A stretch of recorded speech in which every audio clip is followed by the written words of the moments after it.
Hard to believe, but the streets of Windsor haven't always been perfectly paved. Storefronts haven't always existed.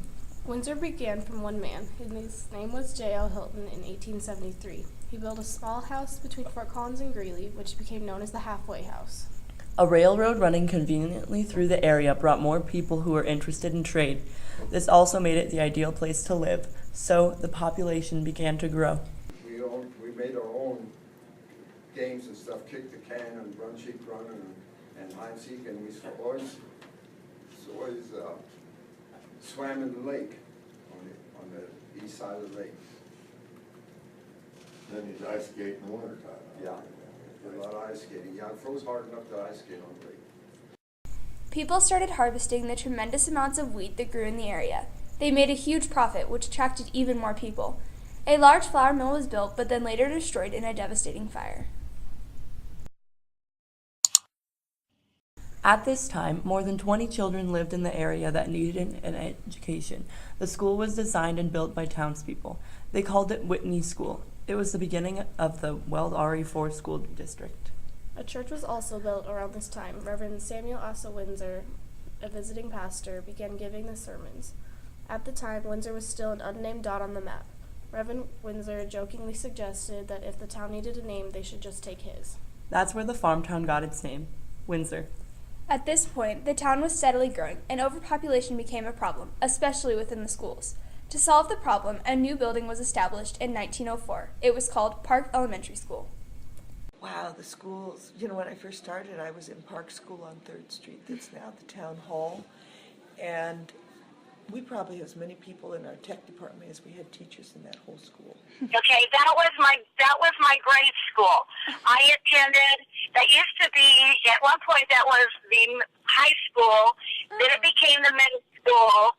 Then it was the school that you would attend 4th, 5th, and 6th grade in, and I attended 5th and 6th grade in that building. Yeah, so we've seen just lots of growth and lots in all the different areas.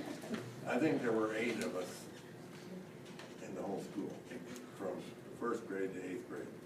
So it was a very small group.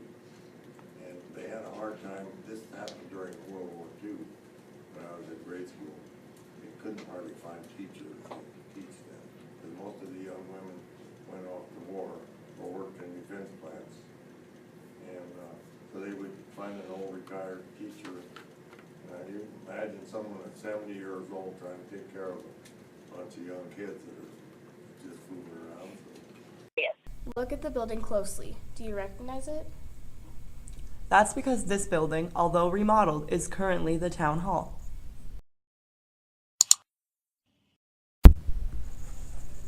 In 1908, construction also began on Windsor's hospital.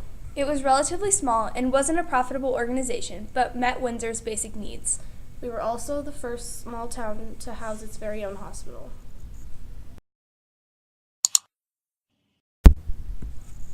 The city continued to grow, and only 9 years after the Park School opened, it had to be remodeled to accommodate the ever-growing population. However, even the reconstructions weren't large enough. This led to the decision that a separate high school would need to be built. In 1918, the first Windsor High School was built with George E. Tozer as its first principal. In my class, when I graduated from school here, there was 38 in my class. And by the way, that's 65 years ago. We're going to have a celebration this year, 65. So enjoy yourself, because that seems so far. I just would think yesterday I was in high school. That's how fast time goes after you get out of high school. Not long after, in 1921, the school board voted to build a separate junior high. This is still used as the current middle school. Around this time, it was decided Windsor needed a formal place to store all of its records, as well as a place for town board meetings to be held. A $7,500 project was launched, and Windsor got its first town hall. This building is still standing today and is home to Windsor's Art and Heritage Center. This 2-story building was used for many purposes. The first floor was used for the council chamber, clerk's office, record storage, the firefighting equipment, and sleeping quarters for the firemen. It was also used for the police and the town jail. In 1921, the second floor was officially finished and used as an auditorium and meeting place for various organizations like Boy Scouts and Chamber of Commerce. At this point, the schools were booming. They grew to include several sports, including basketball, which in 1924 rocked the whole small town. It all started when a new boys' basketball coach was hired. His name was Joe Ryan. He was an Army officer in World War I. He installed rules for his players, including no smoking or drinking, a 10:30 p.m. curfew 7 days a week, no swearing, you must attend all practices, keep above a C average, and eat prune juice and stale bread for breakfast each day. Of course, the students rebelled, getting a couple of students kicked off the team. However, the death of a fellow classmate caused the boys to straighten their attitude and start following Coach Ryan's rules. Both boys who were kicked off apologized and were accepted back on the team. They both became All-American ball players. The team rapidly improved, and that season made the national championships, which were being held in Chicago. The town scrounged up the $1,317.50 needed to go through donations and game tickets. Windsor went on to win the 1924 National Basketball Championships. The Poudre Valley paper called them Wizards on the court. The name stuck, and Windsor High School officially changed its mascot from a bulldog to a wizard.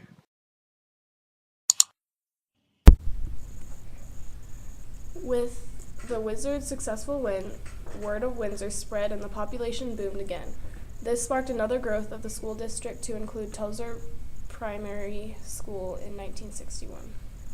The school district had developed greatly. However, in 1964, a devastating call came through. The junior high had caught fire. The fire was extinguished with half of the middle school destroyed.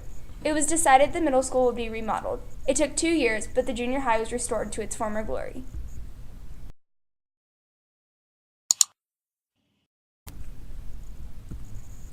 At this time, sugar beet production had slowed tremendously. In 1966, the sugar beet industry was officially shut down. That's when the Kodak industry opened. It employed thousands of people extremely quick. Kodak surged economic growth, which was put into restoring and reviewing Main Street. Just like all the other economic boosts, population swelled once again. This led to the making of the current Windsor High School in 1975. The old Park School was then remodeled and revitalized into the current-day Town Hall. After that year, Windsor continued to spice up the town, refurbish buildings, and repurpose them. The population soared to 10,360 people in 2000.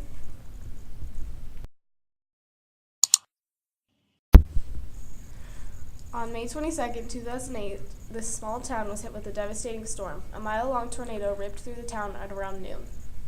Luckily, teachers were able to get the students to safety, and although the tornado caused millions of dollars in damage and several injuries, it only claimed one life.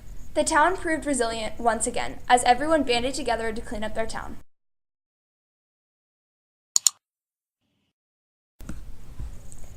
Since then, the town is once again the quiet small town it has always been. Plans for its future includes more schools, refurbishments, and so much more. So next time you think Windsor's a boring town, think again. This small town has stood strong through the face of adversity and developed from a one-house plain to a thriving city of 18,644 people.